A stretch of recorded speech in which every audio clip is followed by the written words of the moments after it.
Duke Huan of Qi and Kancho had forged the first hegemony, but with their passing, the world plunged once more into chaos. The seat of the hegemon lay vacant, and an unlikely figure was slowly rising to claim it. His name was Chang'e, later known as Duke Wen of Jin. After the death of his father, Duke Xian of Jin, Chang'e was caught in a brutal struggle for the throne.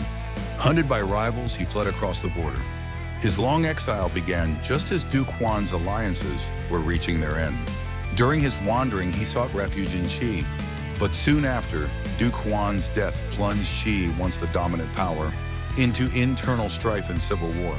From there, Chang'e moved between Wei, Chu, and Chao, enduring 19 long years of hunger and humiliation.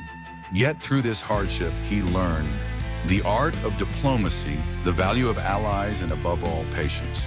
When rebellion erupted in the fractured state of Jin, Chang'e seized his moment to return. After nearly 2 decades of exile, he ascended the throne as Duke Wen of Jin. 4 years into his reign, a new challenge emerged: to prove his claim to hegemony on the battlefield. His first trial, the powerful state of Shu. Allied with Qi and Song, Duke Wen marched to war. In 632 BCE, the armies clashed at Chengpu, a battle that would decide the fate of the Central Plains. Feigning retreat, Duke Wen lured the Chu forces deep into his trap.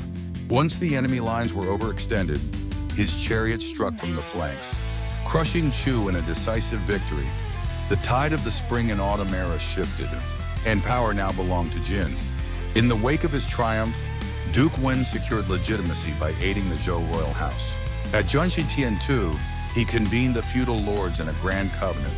There, he was formally acknowledged as the second hegemon, a successor to Duke Huan of Qi. Under the banner of protecting the royal house and preserving order, the hegemony of Jin had begun. From Duke Huan to Duke Wen, the lineage of power continued, though Duke Wen's reign lasted barely 9 years. Beginning in his 60s after a lifetime of wandering, his impact endured far longer. The hegemony born of exile, war, and the Jianxia Covenant would set the stage for Jin's rise in the Warring States era to come. But the wars of the spring and autumn period were far from over. New heroes were already preparing to step onto the stage of history.